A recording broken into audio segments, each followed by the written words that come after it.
Sorry, my monitor. Okay.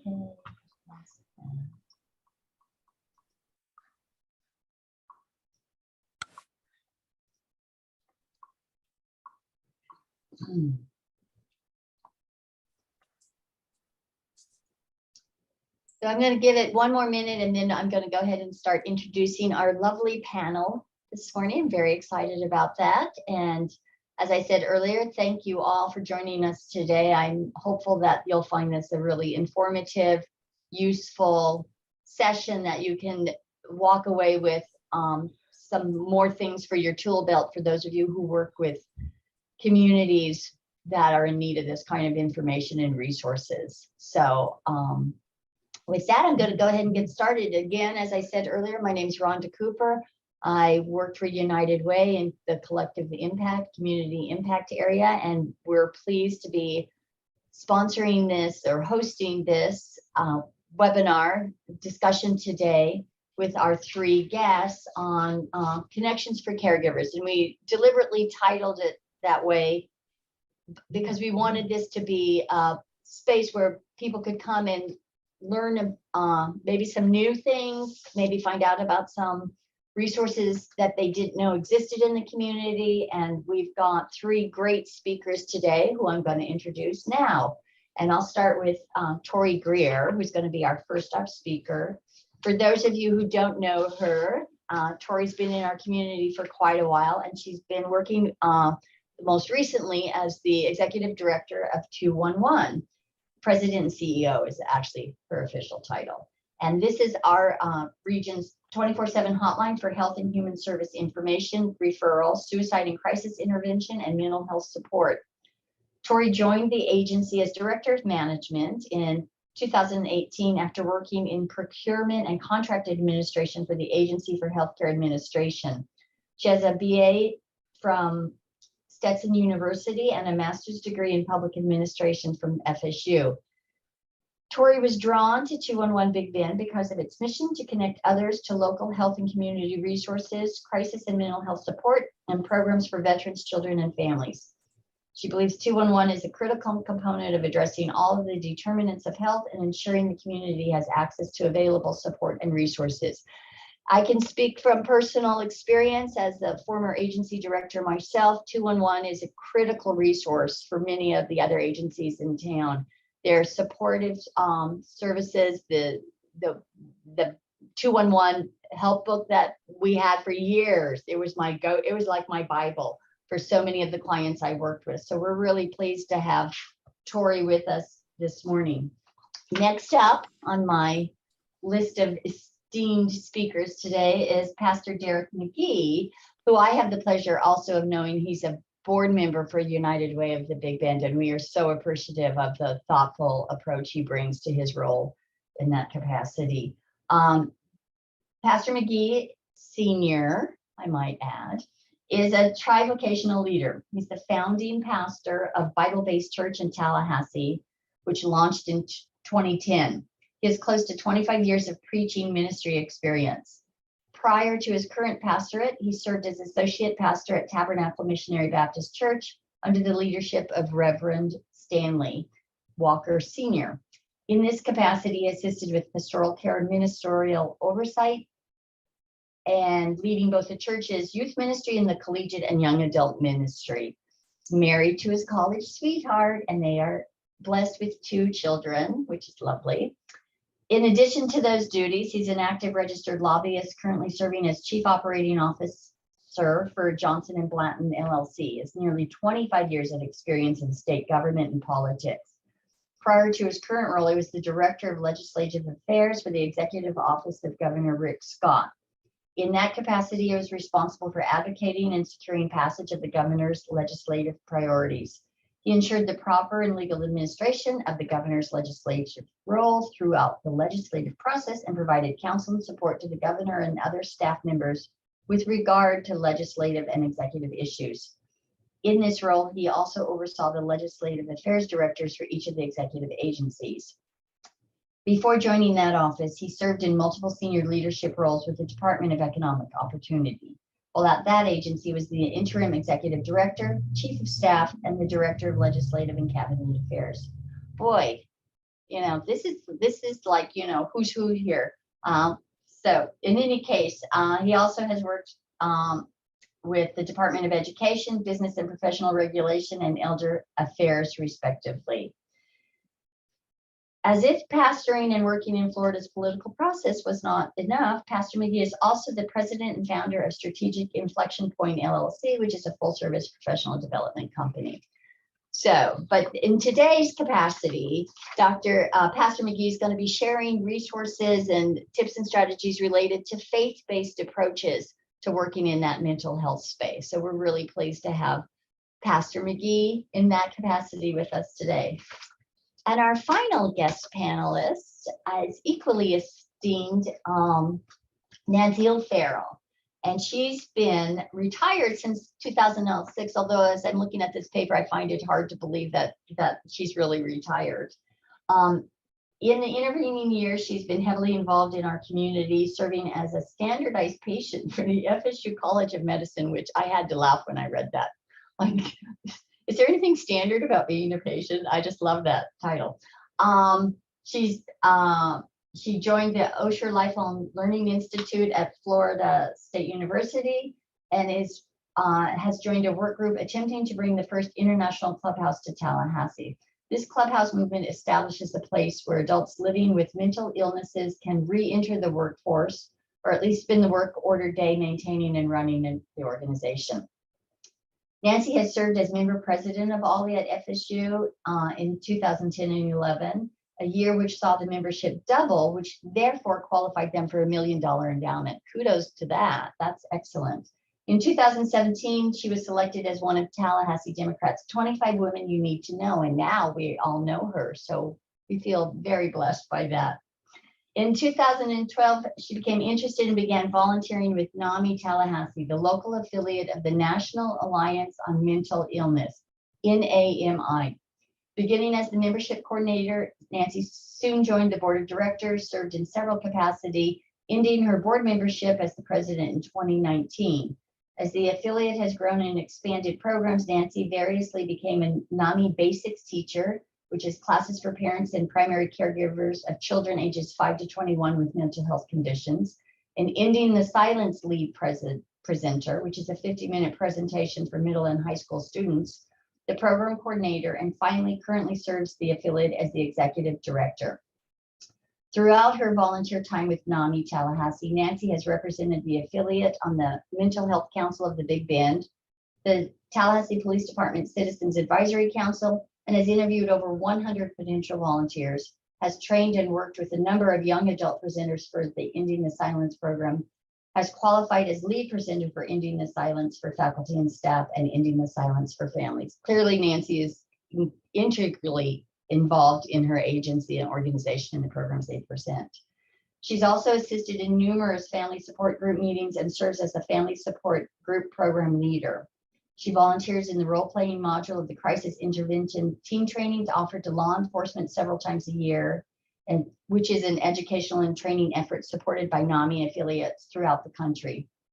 And she has been married to her husband for 45 years, has 2 adult sons and 3 grandkids, which I know are a blessing for her as well. So welcome to Nancy, and thanks again to all of you for being here today.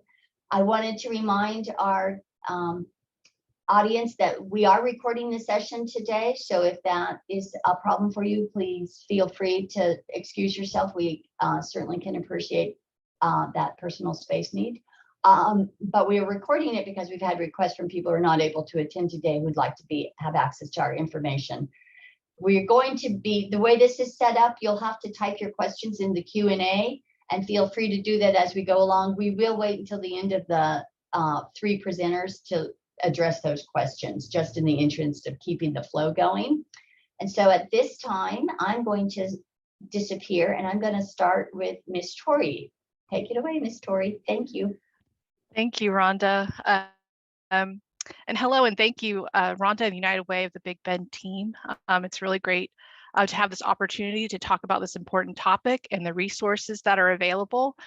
I'm as a caregiver, it can be easy to forget about your own needs, and making a plan to take care of others means also making a plan to take care of yourself and your mental health.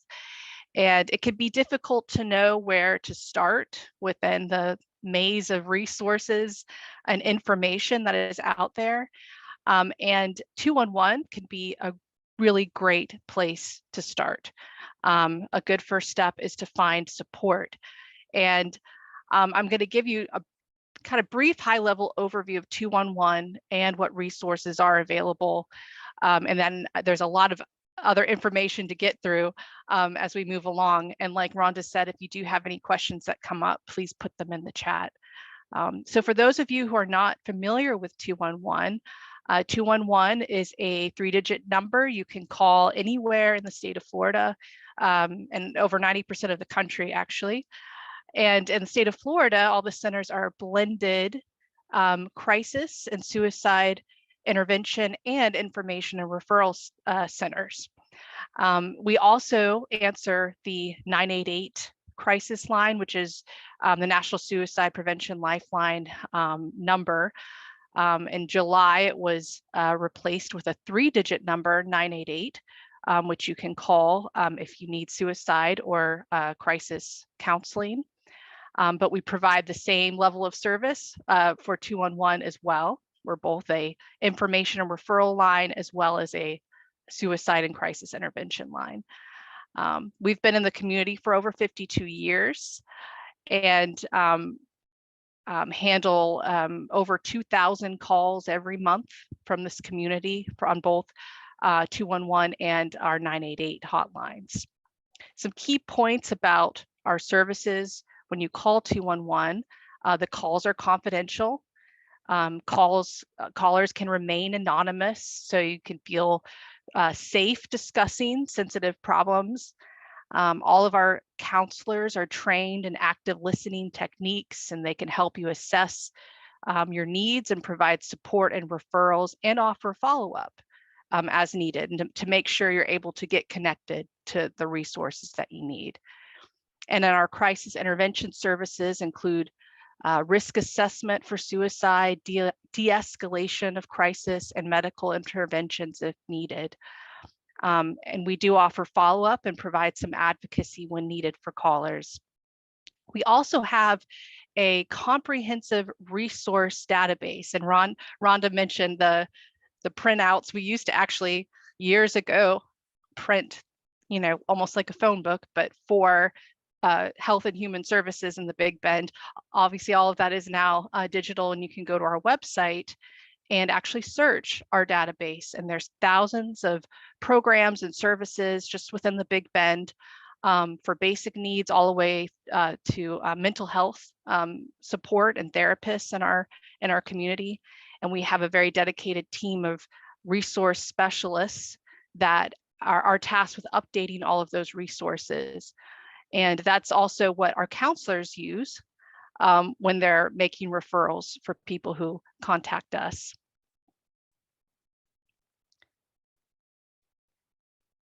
And if you go to our website, you can find on our searchable database, you can find resources for caregivers, including caregiver support groups, counseling specific to caregivers, and other types of training and support for caregivers, along with other basic needs, whether that be food assistance, I mentioned mental health support, and transportation. There's a lot of resources out there that I think people are not aware of, and so that's why a good place to start is 211.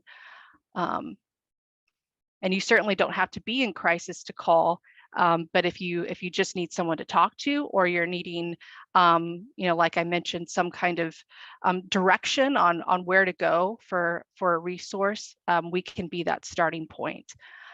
We also offer support for caregivers who have small children. We have a Help Me Grow program that provides developmental screenings for children and will help connect parents and caregivers with needed services for children. So that's another special program that we offer to people who reach out to us. And I mentioned mental health. we have mental health navigators on staff who will also provide additional help with and follow up if you need to get connected to a mental health therapist or mental health treatment in the Big Bend, and need some help with knowing what insurance is accepted, or if you're searching for free or low cost mental health options. We have staff that are trained to help in those areas. And these are all resources that can help you if you're in a caregiving role and you don't know where to begin. And all of the resources that I think we'll discuss today are actually reflected in our resource database.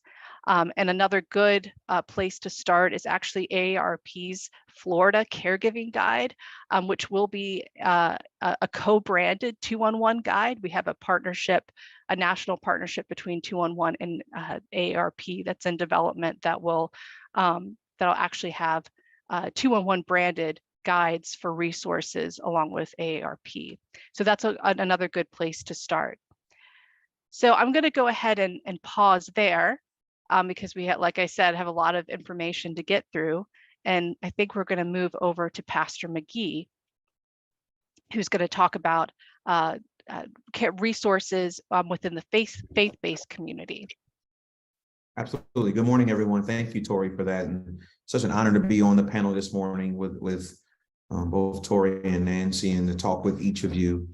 And so when you look at it from the faith-based community, oftentimes we just aren't honest with ourselves about our need for help and support and assistance. And as a person of faith, I've even made the same mistake as a caregiver of two aging parents. There are times when you think you're Superman, and that's just not true. It's not true at all. And so from a faith-based perspective, of course, it's a little bit different, but still important. First and foremost, I strongly support 201 Big Bend. I think that's important, that along with being a proponent and a proposer of prayer, you got to also know what's available by way of resources and being able to tap into those resources. And I think that that's very important in that regard. And so you look at it from a resource perspective from the faith-based community, I think the first thing is being connected to some, whether it's faith-based, whether it's a support group, being connected to an organization that's really sensitive and understanding and aware of what it is that you are experiencing, right? It's my mother who is the primary caregiver of my father. I've watched as her health has seemingly declined, or at least been impacted, as she cares for my dad. And I know it's generational at times where my mom is unwilling to accept outside help.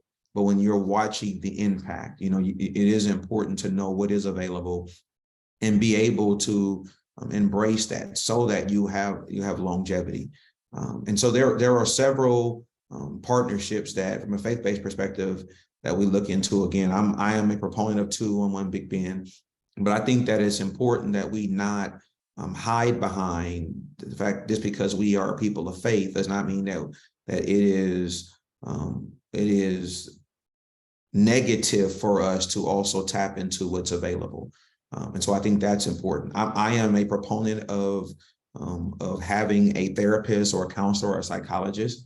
I think that is very, very important. Someone that you can actually sit with, that you can be very transparent and honest with about what it is, the impact upon you.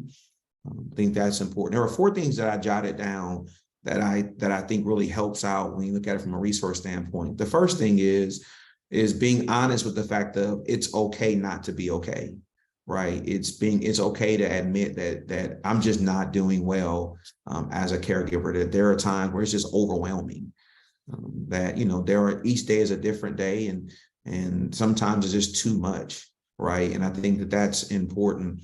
Secondly is pray, but also seek help. And what I mean by that is there are times when, again, from my context, we'll pray and then think that's enough. And while prayer is impactful and important, you have to do a lot more than that. And so knowing what the resources are, knowing what's available to you, knowing what other available resources that are out there, partnerships that are out there that I think are important, understanding that there are organizations, that there are medical resources that are that are helpful to be able to come in. Big Bend Hospice, for example, is a good resource. And they can not only help the caregiver, but also help the family in general, I think is important. Looking at ways in which you can get in some home health assistance to help you get some respite, I think is important. Understanding that your rest is as important as the person that you are caring for.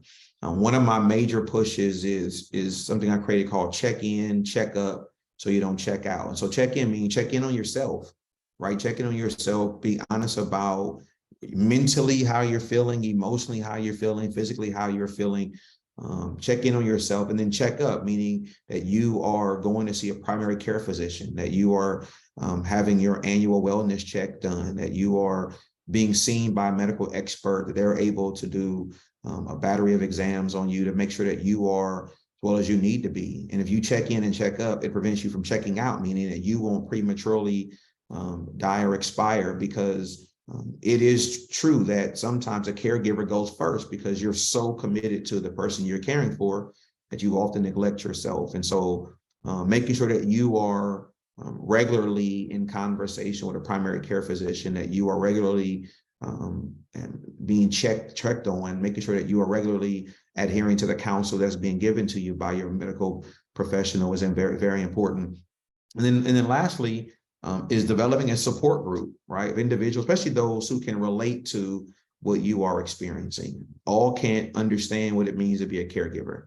All can relate to the pain, and this is the roller coaster ride every day. But there are support groups that are available that can help you understand what's going on, help you how to manage those perspectives. And things of that nature. And you can do all of these things and it not be negative toward you being a person of faith. We don't have to hide behind our faith as that's enough. We have to understand that these other resources are also critical to not only just the person you're caring for, but you as the caregiver. You want to have a life thereafter. I've watched my mother care for her mother, 2 sisters, and now my dad. And I've also watched my mom when my grandmother and my 2 aunts died. I watched the emotional impact my mom experienced because her entire life was centered around caring for them until when they finally died. Just the toll upon her was major. And so you want to be honest with yourself about what it is that you need. And listen, as a pastor, the church plays a critical role in that for many, but it's not the only role that needs to be played. Again, being in constant conversation with your healthcare primary care physician is important. Finding a good support group of individuals who have been where you are and can really help give you counsel, and also adhere to confidentiality, because sometimes we don't seek counsel because we don't want people to know, because we're afraid that they're going to divulge our information. And so finding a confidential group, but it's okay to admit that I'm just not doing okay in this area. I'm caring for someone as I'm also watching them struggle, and that's a lot. And so I'll pause there and then allow Nancy to chime in as well. Thank you all. Well, that's just about a perfect segue, Pastor McGhee. Thank you very much. As our biggest challenge at NAMI is having the community know that we are here and exist and offer the services that we do. The National Alliance on Mental Illness has been around for over 50 years nationally. And NAMI Tallahassee, which is the local affiliate of that organization, has been around for almost 35 years. We have 4 legs to our stool. We offer education, support, advocacy, and community engagement. What I'm doing right now qualifies for that community engagement piece. There are a couple of important things about NAMI. Number one is, and most important, is that we do not do treatment. We are not mental health professionals. We're not psychologists or psychiatrists or social workers, although many folks with that credential are involved with our group as volunteers. But because they have lived experience in this space, they either live with a mental health condition or have a loved one or a close friend who does. So number one, we don't do treatment. Number two, and second, and the close second, is that everything we do is offered at no cost. So all of our programs, education, classes, presentations, support groups, you do not have to be a member of NAMI to participate, and you don't have to pay anything. We supply all materials. Our program leaders are trained to NAMI's national standards, which are deemed as evidence-based best practices by the Federal Substance Abuse and Mental Health Services Administration. So you can be certain that we, as certain as anyone can be, that we're not going to hurt you. Hopefully we will help. The worst thing that will happen is that we don't help, but we're not going to harm anybody by the things that we do, even though we don't have professional credentials. I myself am Jim's mom. My adult son lives with a mental health condition, and that's in addition to the training I've received. My number one qualification to do what I do is that I am Jim's mom, and I have walked that path. So when Pastor McGhee talks about support groups, we are your go-to place for support groups, I promise. As far as I know, NAMI is about the only program out there that really does have education and support for the families of individuals who live with mental health conditions. If you take your loved one to the Appalachia Center because they need treatment, and you say to the intake folks there, "Oh my goodness, I don't know what to do. I don't know what's going on," their response is, hopefully they will hand you this, which is our brochure, but otherwise they will say, "Sorry, we really don't have any programs for you." So that's where NAMI Tallahassee comes in to kind of fill that gap. We have a class, an 8-week class for families and close friends of folks who live with mental illness. We have family support group that meets twice a month. We have a class on demand, which means it's online, for parents and primary caregivers of children, which is one of the classes I'm qualified to teach.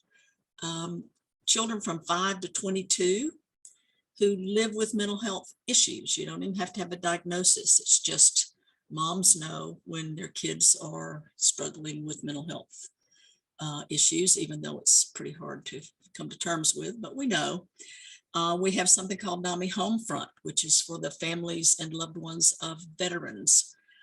This is particularly useful for families of vets, post 9/11 vets who have come back from multiple service terms overseas and have seen some pretty awful things and are suffering from some pretty awful consequences.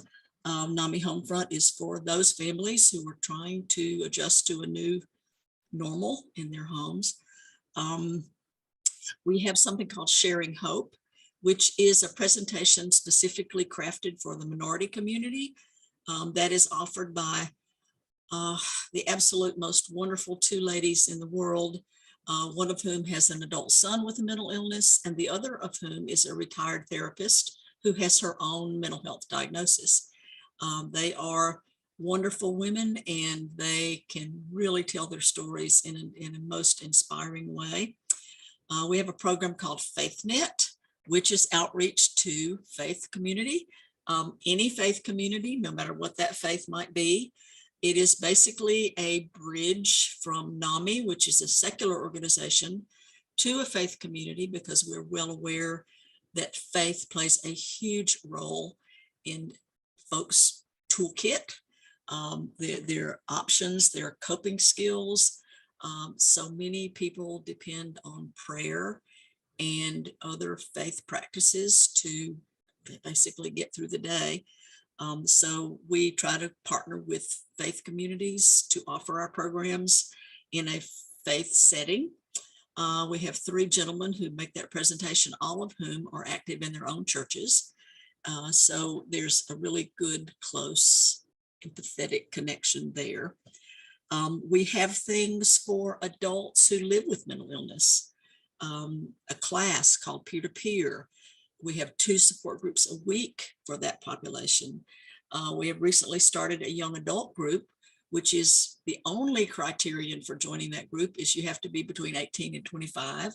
We have 80,000 college students in our community right now, this time of year, and not a whole lot out there for them of a support group nature. Now they've got services, mental health services, and that's treatment, and that's therapy, and that's wonderful.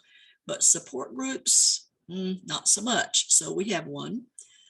We are about to begin a support group that's targeting the LGBTQ plus community. Once again, all of the things that we do are for adults 18 plus. The only thing we have for kids is the presentation that we make in middle and high school, which is called Ending the Silence. But we've also got an Ending the Silence for parents and an Ending the Silence for school teachers to try to, talk about some warning signs and what we can do. We try to be positive about things, but we also know that sometimes people are at the end of their rope and just don't know where else to turn. And sometimes a support group with people who have walked and are walking that path, that is proven to be at least helpful for sure. We also have a program called Provider Education, which is a team presentation with a mental health professional, a family member, and an adult who lives with mental health condition. That's available to any agency, public, private, whatever it might be, that is offering any kind of services to any population where part of what they're encountering is mental health issues. And a provider of services who needs a little bit of information about how to deal with the mental health side of the population they're dealing with. This is very helpful. We have a 4-hour seminar of provider education and also a 6-week training class that can meet once a week in the office, the workplace setting. And remember, it never costs anything, which of course it's not free to do, but we have to fundraise, and that's just a whole different conversation that we won't get into, but we offer everything. Everything is at no cost. And all of our program leaders, as I say, go to intensive training to national curriculum standards. I just am so proud of our providers. They put in tens of thousands of volunteer hours doing this. And we're all in this because we have a personal connection. In my case, my husband and I took the family to family class back in 2011, and it completely changed our family. It did not change my son one bit, but it changed us forever. And the beginning of his recovery and his current wonderful life that he's leading, taking his meds, but he's got a college degree now. He's married. He's helping his wife raise her son. He's got a mortgage. He's got a car payment. He's just like everybody else. And if you had told me 5 years ago this would be true, I would have said, no way. Recovery is possible. But a lot of it is because in our family, because we learned about what was going on and how to talk to him, how to love him for who he is, which is very important to people who live with mental illness. And so I'm a big booster of this. That's why I do what I do, because I know it works. So reach out to us. You can sign up for classes, support groups. We have a website called NAMI Support Groups with an S.org, where you can sign up for anything we do. Also, we have a local website, which is NAMI-Tallahassee.org. And there's me. What I do is talk to people on the phone. 850-841-3386 is our voicemail. My personal phone number I willingly give out. So if there's any opportunity, if anybody needs any of that information, I suspect the United Way can give us a way to make that available.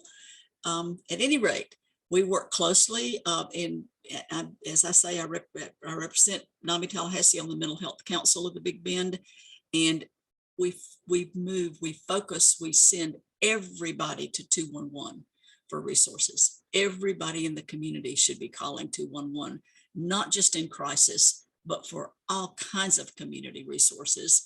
And we are partner. We have had a project outreach to the urban church that's just been so important to what we do, bringing in folks that we never had an opportunity to even speak to before. So it's a pretty cool panel that's put here this morning, because we hit a bunch of different bases with this group. So many thanks to the United Way for inviting us. As I say, our biggest challenge is letting everybody know we exist. We're here. This is what we do. I'm retired. This is all I do. So reach out. And I think that's going to be about it for me. Thanks. Hi, that was awesome, you guys. That was just, I don't use words like that a lot, if you know me.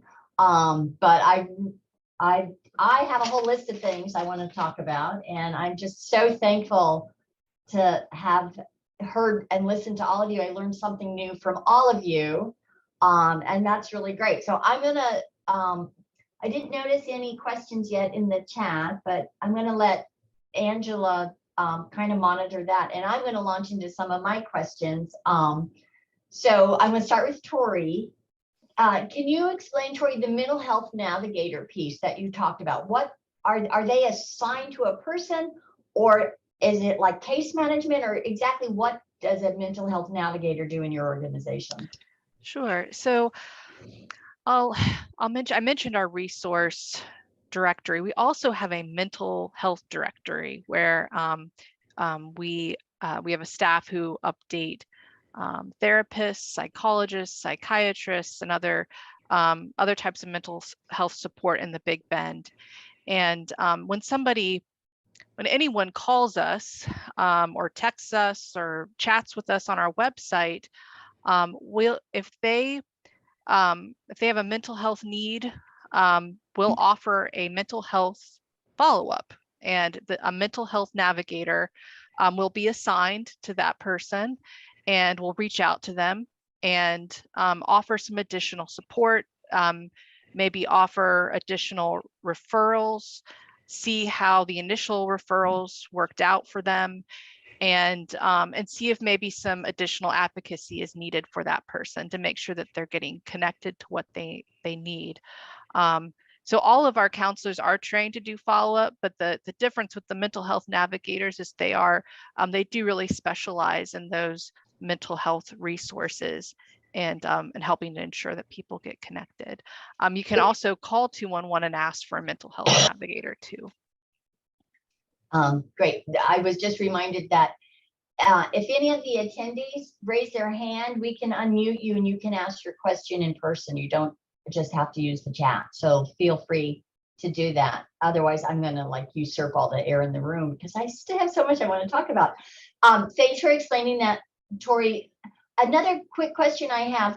We keep talking, all of us have talked about resources available on the web and that sort of thing. Are there any apps that work on this? I just know that, there's a lot of people who are not navigating a website, but they will use an app. If it's, that's just the way, particularly younger people are sort of wired now to go in that direction. And I'm just wondering if you've got apps that provide some of these resources. Yes, and actually, so our website is mobile friendly, and the majority of people that access our site are doing so from a phone. Okay. That's probably true of most websites now, given how many people are attached to their smartphones. And so it's easy to navigate on a phone. And then we also have an app for 211, so you can actually download the app, Android or iPhone, and navigate resources that way. But all of that information is really easy to navigate on the mobile version of the site. Great. So, Good to know. and it's 211bigbend.org. So. We have a Yeah. question from Yes. Ms. Smith, if you'd like to ask your question. Trevika, you may have to unmute yourself as well.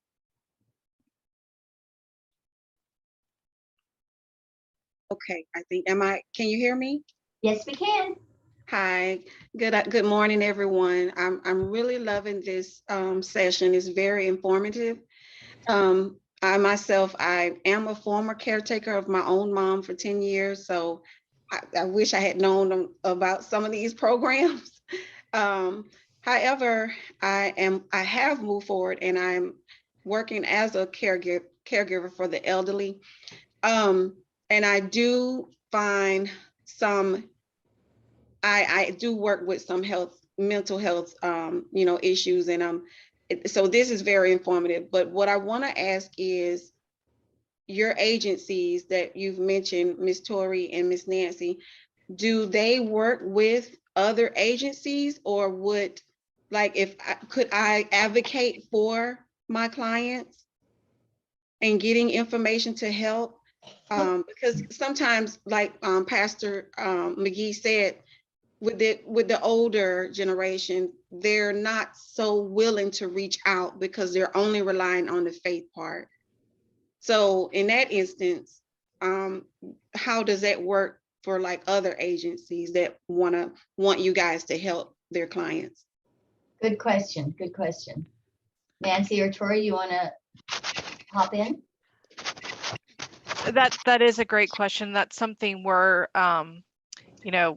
our services are, historically, it's up to the person to call us first, that initial call. But we are working on other ways to, with the person's consent, be able to call somebody, make an outbound call.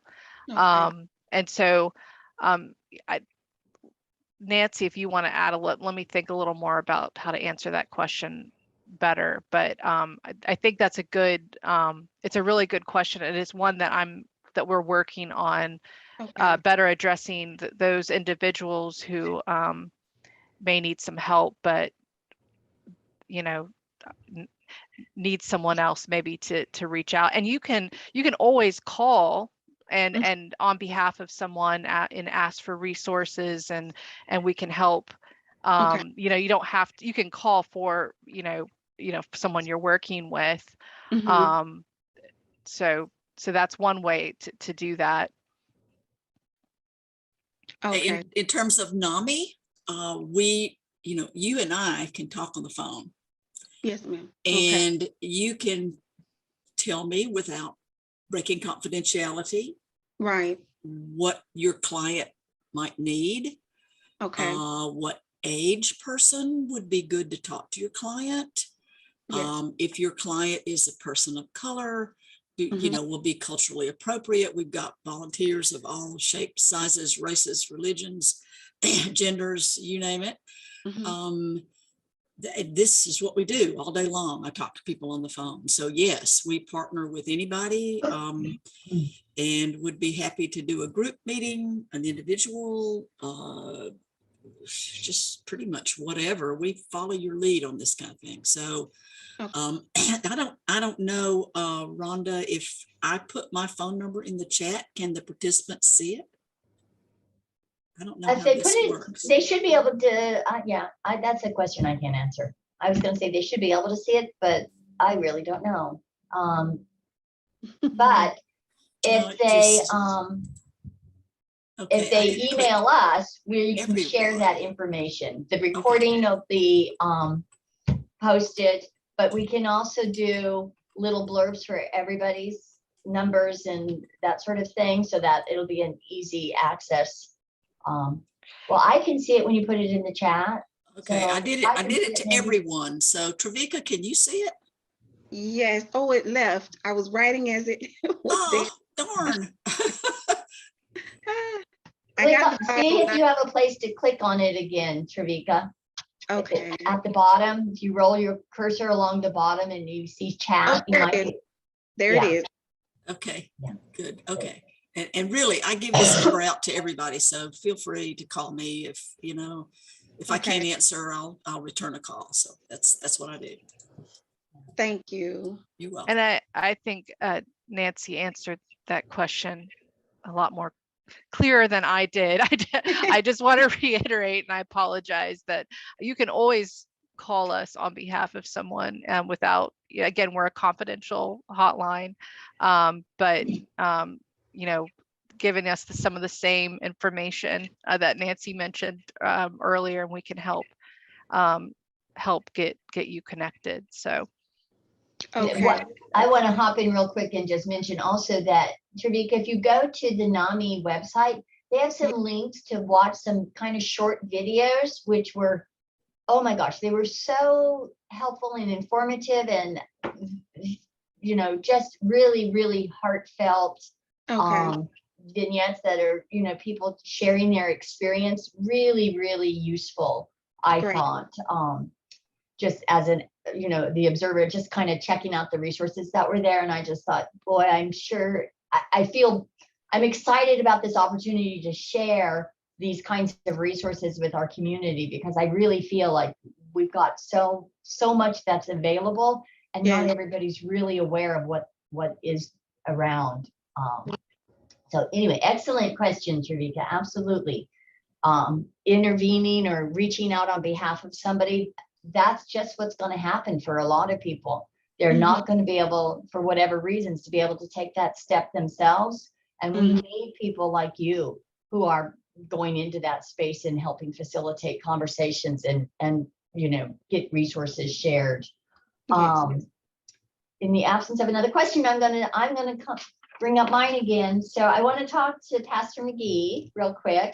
I loved that your concept of you have to take care of yourself, and it's not just prayer. Like there's all these other bits and pieces that have to be addressed, and there's that spiritual component, and that prayer is going to be that support, and your community is your congregation members, your pastor, whomever, are going to provide that support. But there's also that piece where you have to take advantage of the other resources that are going to deal with the stuff that can be dealt with medically or in talking to a trained therapist. That I just love that you really emphasize the need for that duality. It exists.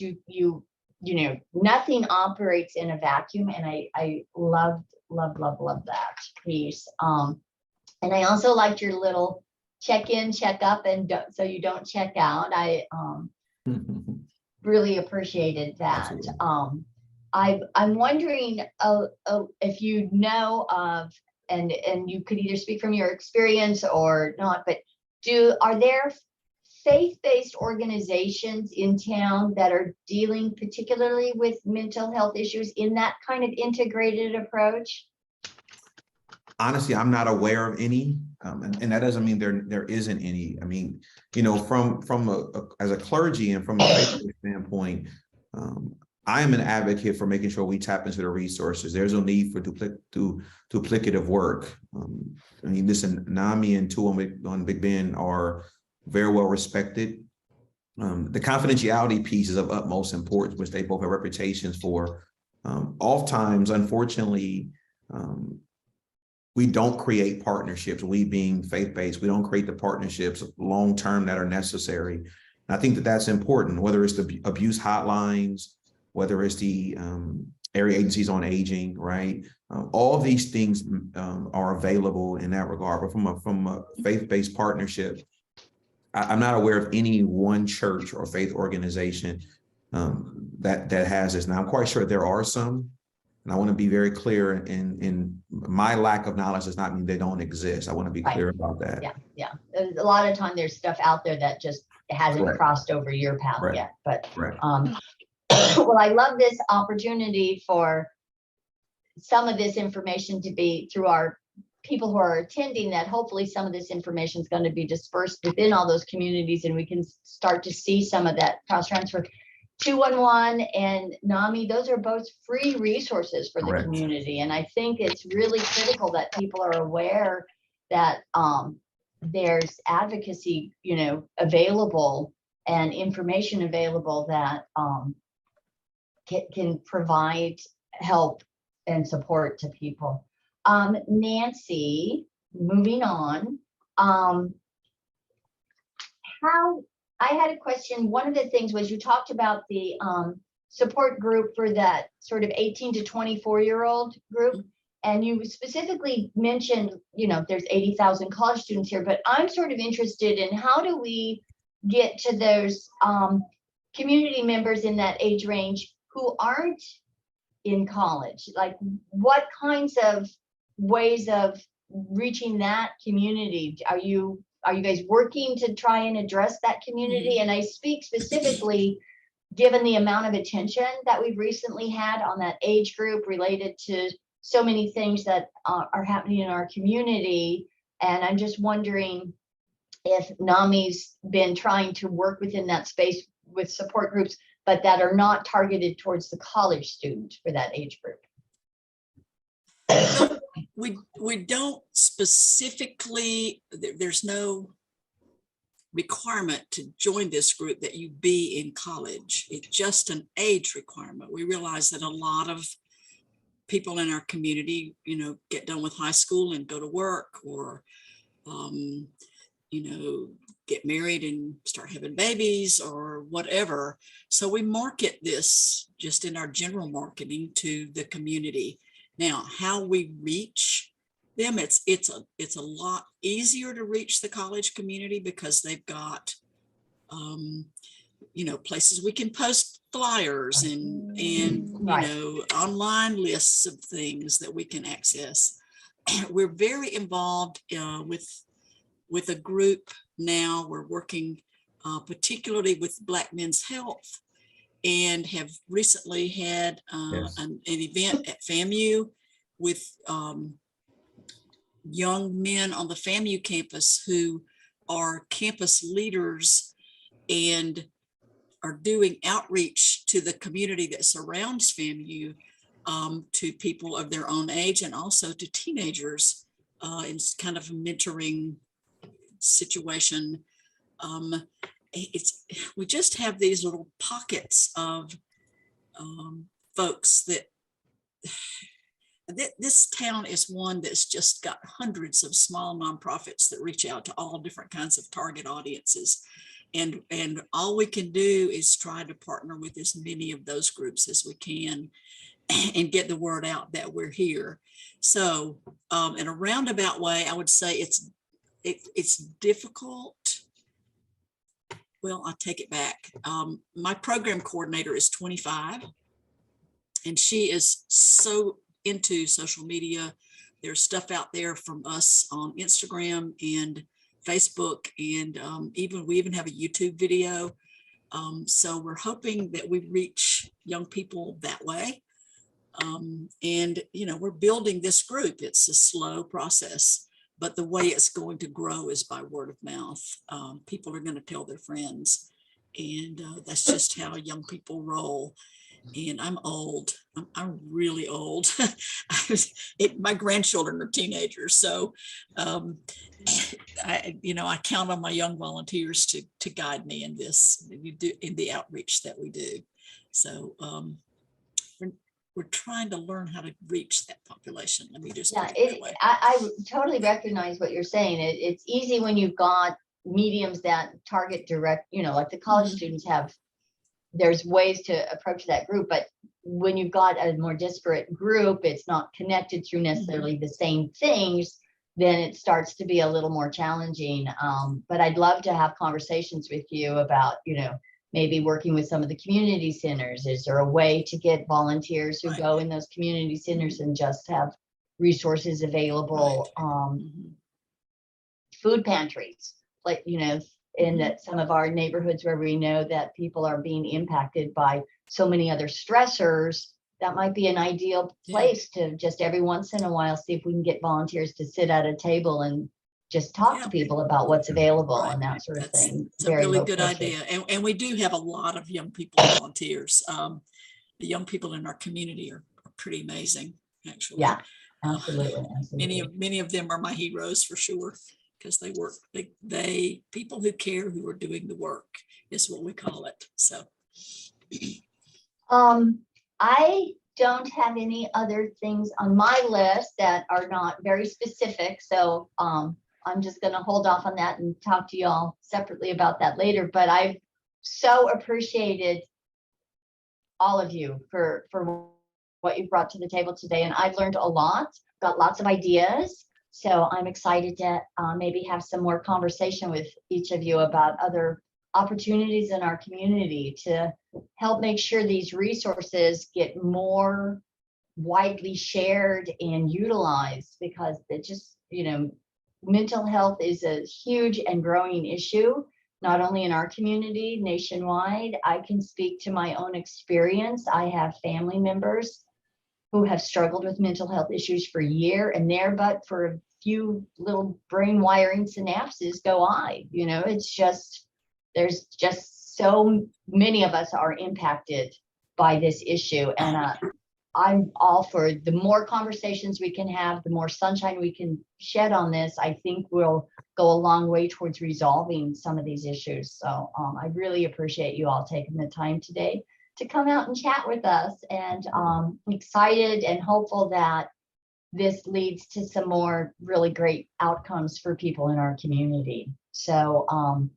with that, if barring any other hands or anything else in the Q&A, which I don't see, I appreciate your time. And again, we're going to post all this information on our website, but also anybody's welcome to email me, rhonda@uwbb.org, and I can put you in connection with any of our presenters and or share information with you all. So thank you everybody for coming today. Have a great rest of your day. Thank you, everyone. Bye.